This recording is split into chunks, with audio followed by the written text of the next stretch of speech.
Okay, everyone, I think we'll go ahead and get started. Good afternoon. My name is Mike McBride. I'm the Public Information Liaison for Ogden City.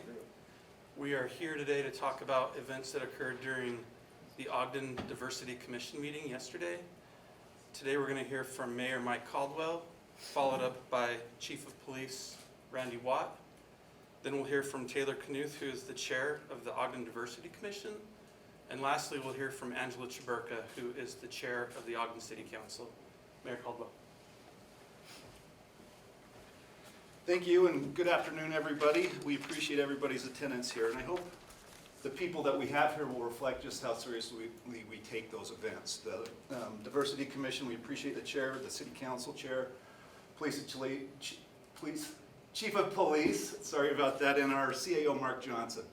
Yesterday, we got a report that during the meeting, the Diversity Commission meeting, it got us what they're calling now Zoom bombed. And somebody came on, a whole bunch of somebodies came on and did a whole bunch of very offensive signs and language to the Planning Commission. The meeting was ended as soon as possible, but we want it to be very clear that we support you volunteers that do this very important work up here, and we want you to know that we'll have your back as we go through this. We immediately opened a police investigation. Our police chief was made aware, and they've been investigating who those people might be and what we can do to make sure that that does not happen again. One of the great things about Ogden is that it has been recognized as one of the most charitable communities in the United States. This type of thuggery and bullying does not play well in Ogden City, and we're going to, if found, we'll prosecute to the largest extent possible. So we want everybody to know the work you all do, how much we appreciate you. The community will not accept that type of behavior, and we're going to give it everything we've got to make sure that it stops. Obviously, precautions have been put in place to make sure that it doesn't happen again. Those offensive comments and that kind of bullying just do not play here at all. We want to commend everybody for their professionalism as they've been through this. We all had an opportunity to dialogue about that and to talk about how hurtful that was and what we can do in the future to make sure everybody here is safe and that doesn't ever happen again. So with that, we'd like to hear a little bit from Chief Watt and what the police department is working on right now, and then we'll go through the list as mentioned before. But we really do appreciate all that you do. You're being willing to volunteer in these committees and the support you give to Ogden City. So thank you all very much. Thank you, Mayor. And before I start, I'd like to extend, on behalf of the police department, our thanks to the Diversity Commission for the steps that they have taken. And we pride ourselves greatly in this community on our diversity. It's a key asset and a strength for Ogden City and the greater Weber County area. And we're grateful for the time and effort that the Diversity Commission members and our community put in dealing with local issues and making this community a better place. And it's very unfortunate that they had to suffer the kinds of things that they both saw visually and they heard during this public Zoom meeting that they do in the interest of our city and our community. When we were made aware of the situation that had occurred, we began to look and see what could be done, and we began to utilize our assets to conduct an investigation. This is happening literally all over the world. As we have moved to electronic communication, particularly meetings, this has become a source of a great deal of pranking, literally around the world, where people will interject themselves into public meetings for the purpose of either putting forth a message or making a nuisance of themselves, depending on what happens. So what we do is we attempt to determine what has occurred and does it meet a legal standard. And that's essentially where we are today. We're in the fact-finding steps and the investigative steps here. Because hate crimes are in fact a crime, not hate speech by itself, but hate crimes, and the expertise for that lies with the Federal Bureau of Investigation. We have asked our FBI partners to get involved and take a look at it, and they have told us they are reviewing what they can find right now with their legal side to see what, if any, federal crimes may have occurred. And we will hear back from them at some time in the future. We immediately put together an investigative warrant, a search warrant, and sent it to Zoom for the electronic signals and all that we could get that might determine what the sources were. Keep in mind that literally in these types of electronic events, those persons could be anywhere in the world when they interject themselves into the meeting. It could be in any state, Could be in any community around this country, could be in other countries. So we have to find the electronic data that goes, if you will, with what occurs in order to determine who they are. We do have screenshots, thanks to the Diversity Commission and their members. We do have some information, some visuals that we can follow, and we will follow. And at the very least, if we have to, since they injected themselves into a public meeting, they made their persons public. If we have to, we'll put those photographs out and see if the greater community, if not the country, can help us identify who they are. Once we do that, there are some areas that we're looking at.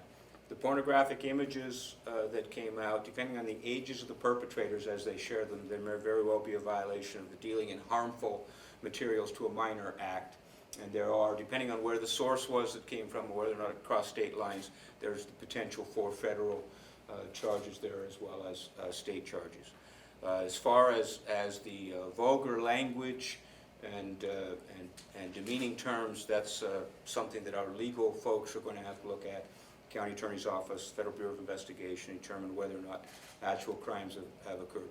It is our position as the police department, as City Attorney's Office, in conjunction with our initial conversations with the County Attorney's Office, that any crime that we can determine there is probable cause for, we will move to prosecute. This investigation is ongoing still, and it's going to take a little while. We don't know when it will end or where it will end up, but we will be forthcoming if necessary at a future time. Thanks.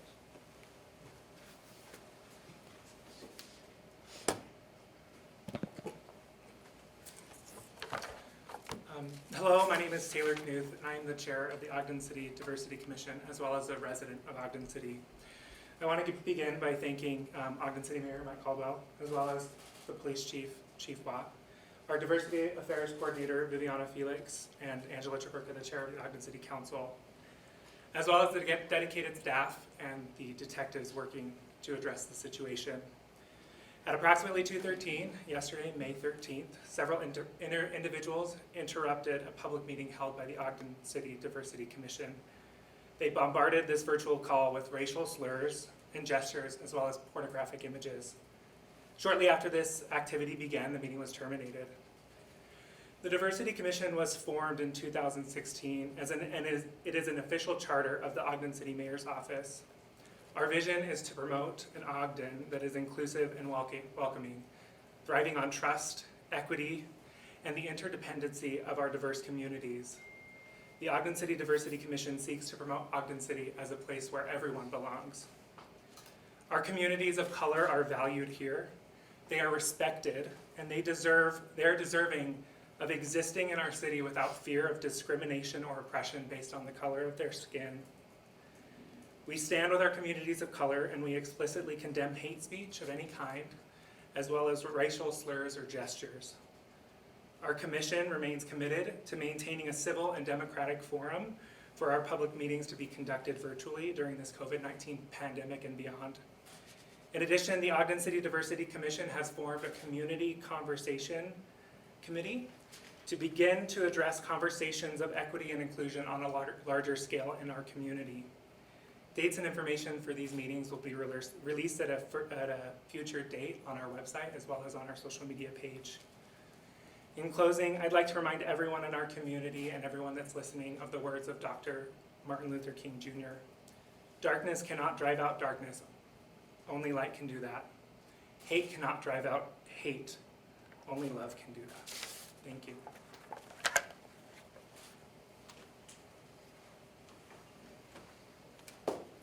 Thank you so much for having me. My name is Angela Chaburka, and I'm the chair of the Ogden City Council and representing all of them here.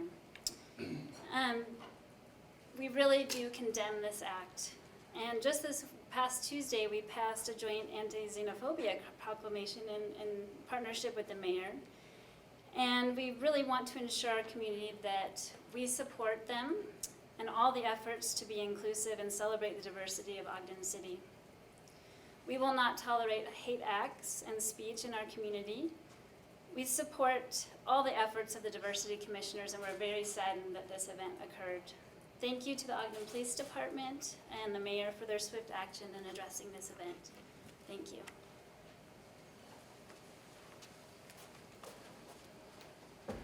At this time, we'll welcome any questions. If you're responding, just remind you to come to the podium to respond so that it can be picked up on the mic. So, should.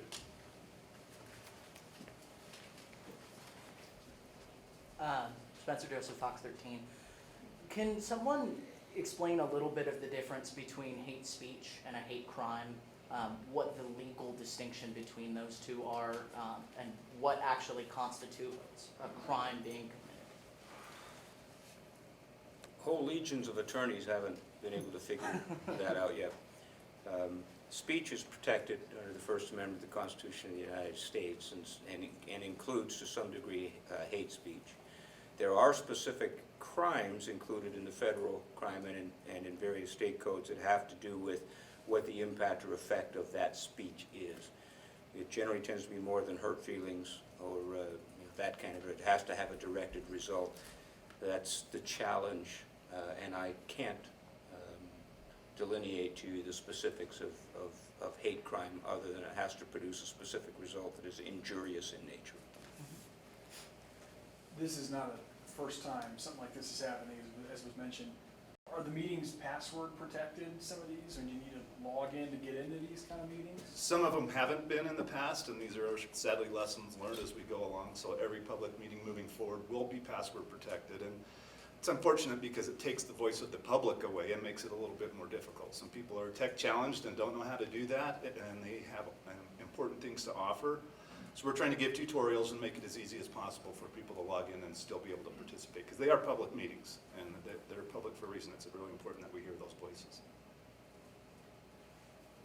Any way to track this person? Any way to track them down? They're looking into that right now. We do have some information, but it's a difficult time, as the chief mentioned earlier. People can log on from anywhere in the country, anywhere in the world, and for some it's a game. We don't see it as a game, and that's why we wanted to let everybody know how seriously we took this, and that we're going to do everything we can to make sure that doesn't happen again. When it comes, you mentioned that this takes away the public forum, when it takes away the public's voice. How does that make you feel as an elected representative, saying that you can't exactly hear the voice of the people because of the actions of a few terrible, terrible people? Well, it's disappointing and it's sad. I don't like being here today, and I don't like what happened to the people that were on that call and what they were exposed to. And that's one of the things we've tried to be up here, is as inclusive as possible. And we still take in city council meetings and other forums, we take public comment, and it's in a written forum, but it doesn't have the same. They say 90% of communications nonverbal, and looking somebody in the eye and listening to them is a whole lot different than getting an email and reading that in a static forum. It's been difficult on all the different boards. I know the state legislature, when they went to virtual debates, when they had their special session, a lot of them were really frustrated by the process too. It's where we're at, and there's not a perfect solution, but yeah, it's very disappointing. I have a question for Taylor. Taylor, could you talk about the commission, the individuals involved? You know, you told me that it was a very diverse group of people. You were in that meeting. I mean, what was your initial feeling when this was happening? Were you guys in shock? I know you guys have several members who are communities of color. When these racial slurs and actions were being, and when you guys were realizing what was taking place, what was going through your guys' head?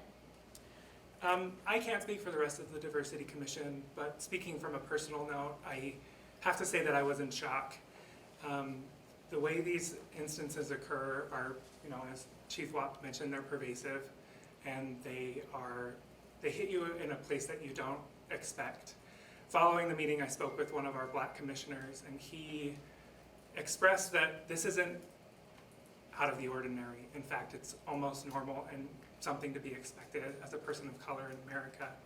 So if you have specific questions for our Black commissioners, I would direct you to them. But shock and really disgust at what was happening. From the Diversity Commission's perspective, we try to hold meetings that are open, inclusive, and include public comment. And for something like this to occur, taking advantage of that, it really strikes at the importance of why the commission exists to promote an Ogden where everyone belongs. It kind of reminds you why your work is worthwhile and why you're doing this. Absolutely. So is there any reason to believe that these people were here in Ogden, or is there any reason to believe that they were outside? Because as you said, they could be anywhere. Is there a specific thought? In the initial response to this incident, a photo of one of them was posted on Facebook, and it has gone very widely, at least in this community, but throughout the state, and I know it has landed in other states, and we've had no response yet. That leads me to believe, at least in that case, is probably not a local individual. I think our community would have identified him very, very quickly, given the reach of the Facebook posts where it was posted. The other persons, we have not put those out there yet.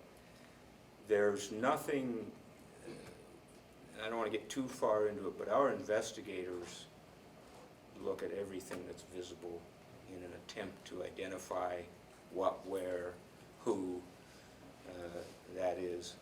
And so right now we're still in the early stages of attempting to figure that out, and then we will subsequently reach out to areas or to persons that may be able to help with that. A big part of the identification is going to come from the electronic data that we're able to get as a result of the search warrant from Zoom. We do not have a time frame about when they will supply that information. Once you have the IP address or whatever it is, I mean, is this still gonna be a needle in a haystack situation, or does that information make it better odds than that? There are, I don't believe, given what I observed when I reviewed, I don't believe that there's a high degree of sophistication on the part of these individuals, but there is some understanding of how the electronic world works. It's going to depend on just how at risk they thought they were and what steps they took to protect their identities. I don't think they took a whole lot because they showed their faces. And our people, our analytical folks are some of the best in the country. And so I think if they can be identified and found, we're going to find them. And then we'll see what, a big part of this is, as it deals with any potential criminal investigation, is intent. What was their intent? What was it their, it's an ugly prank, if it is in fact a prank. It's about as ugly as you can get, in my opinion, as a prank. But if there were, laws have specific intent requirements to meet, and that's going to be the challenge. What did they intend to do? You've been doing this a while. Do you ever anticipate investigating a Zoom bomb incident during the pandemic? This is probably a new, you're in uncharted territory, I would think. It is, and Zoom bombing, and that's the literal name out there, Zoom bombing is going on daily, dozens of times a day. Chief, I have another question for you. Just so we can understand the gravity of what took place yesterday, could you give us an idea of what types of charges or what types of incarceration time could come with this type of crime? Our investigators have to have a series of facts and specific knowledge before we can look to specific statutes to see what might be charged. We're not anywhere there yet. What I can tell you is anything we can establish sufficient probable cause to charge, we're going to charge. I don't know who can answer this, but I've seen several dozens. Is there a closer number figure that you can put on that, just so when we're writing our copies, we don't say there were hundreds of people when in fact there weren't? I heard it was about a dozen, Okay, 12 to 14. okay. How much of this was a prank versus a group trying to amplify a message, would you say? We don't know yet. Like we said, this just happened late last night, and we've been working on it all morning. All the detectives have looked at it, and so, as the chief had mentioned, we don't know what the intent is yet. That's something we hope to establish. But based on the things they were saying and posting in chat, you don't feel like there was a unified message, it was just more a barrage and just. I didn't see it, but my understanding was it was more of a barrage, like a big group got on to an open meeting and just tried to be bullies and thugs and pick people out and said a lot of things that they knew would be highly, highly offensive. It did seem to be somewhat coordinated.